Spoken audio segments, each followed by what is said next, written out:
Hello everyone, Frater Metal here, and welcome back to Pokemon Violet, in which I go for the Pokemon that are weak against the main type, with the type of the leader thing, person. Which I unfortunately don't think I can do against the Elite Four. I don't think you can rematch them. Although you can rematch Gita in the championship tournament thing that I think you can only do after you do these rematches, or maybe just the Pokemon League rematches of the gym leaders. But I'm just doing these for fun, right? You know, I got Team Star. I can actually do commentary this time. I have the opportunity. So I can kind of mention my previous, like my original battles. Yeah, so this one, the one against Giacomo over here, like when he had the Starmobile, was kind of embarrassing. I really had to rely on my fighting types, because the ghost types could not withstand the Starmobile's vicious torque, or whatever, evil torque.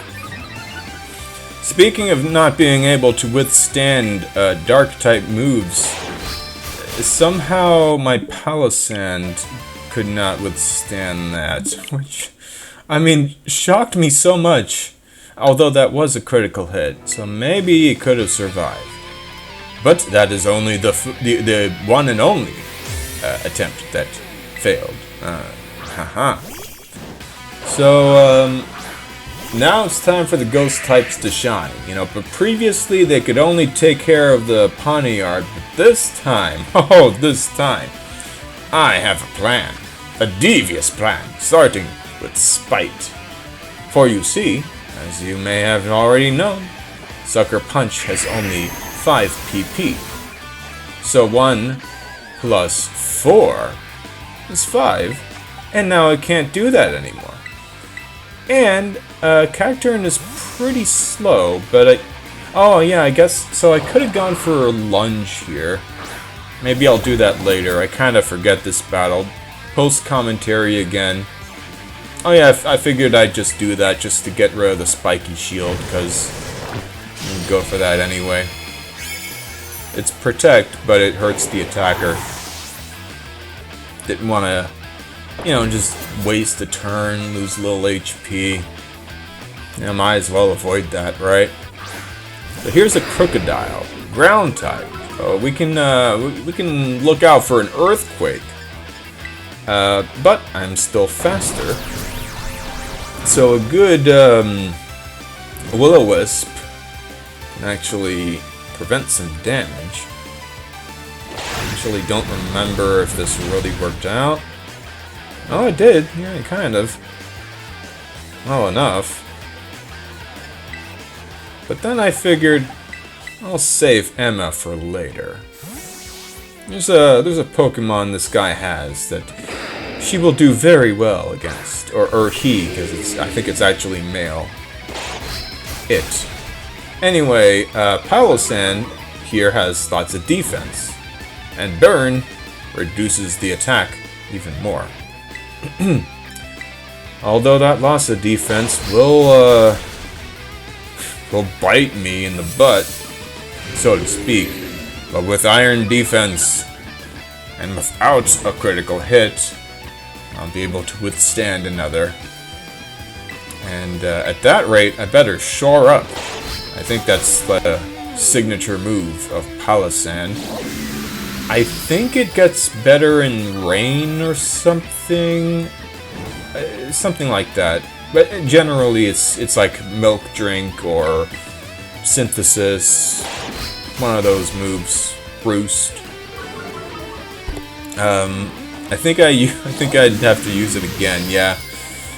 Because, yeah, I was taking damage. I mean, I was kinda at risk of getting critical hit here, like before, but I mean, I didn't really have much of another plan here.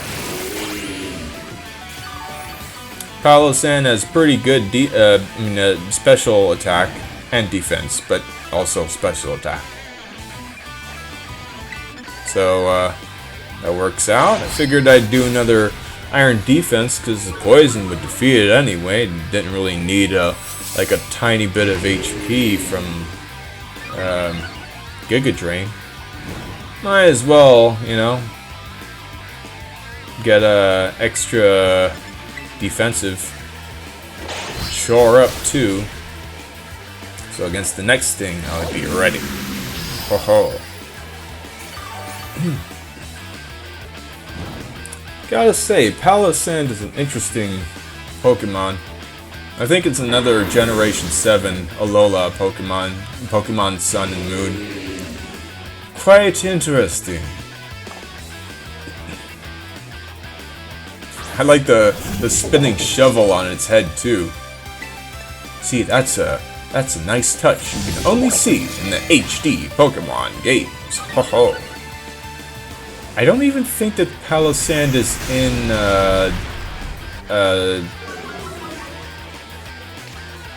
the Galar games, Generation 8, Sword and Shield. I don't think it's in those games. So it's pretty cool there, you can see that. See, lots of Pokemon have lots of character to them. Like you see, this King Gambit's just sitting there. I think it went for Swords Dance or something. And I guess it has the ability from the Fallen Allies. I didn't really see.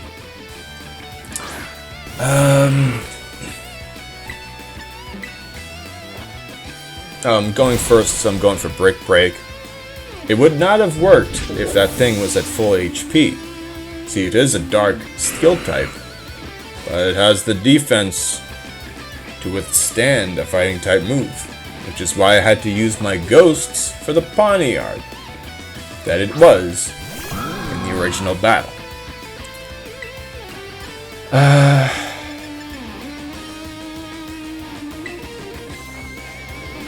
Oh, Perish Song.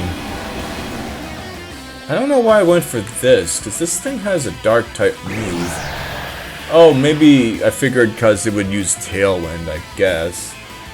Maybe I just didn't really have a plan for this. Maybe because that thing has Dark Pulse, which is not really strong.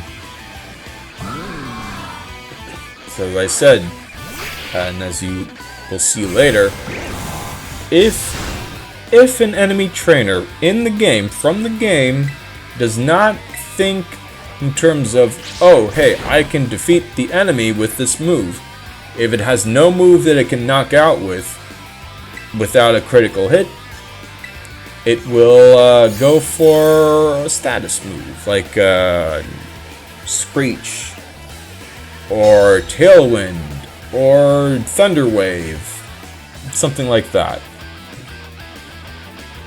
Which is generally a pretty good idea.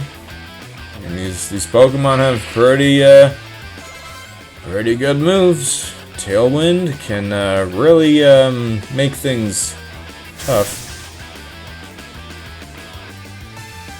Oh, is this his guy? This guy's last? I think it is. That's why he said that. I guess Team Star rematches don't have terastalization, because I figured I'd do something.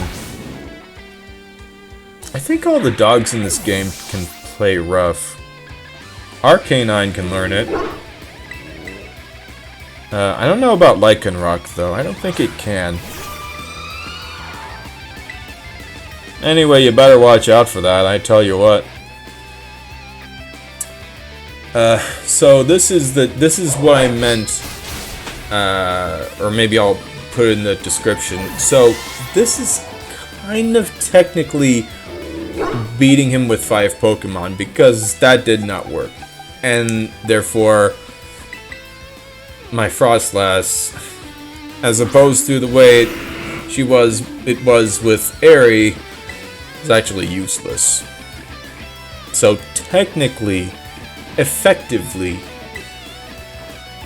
this was only with 5 Pokemon. See, I'm using Destiny Bond, and since he's going for the kill, I get knocked out. But that Destiny Bond also knocks it out. Ho ho ho. Oh my my. What fiendish tactics I'm using. Ho ho ho. Quite fitting of the ghost type. Oh yes, quite a flow. Quite cacophonic. Really, make your ears ring. Ah, and we even have a full moon. Quite fitting for quite a battle. So, I'll try to do commentary over the rest of the Team Star rematches. I'll definitely try to, for the gym leaders, too.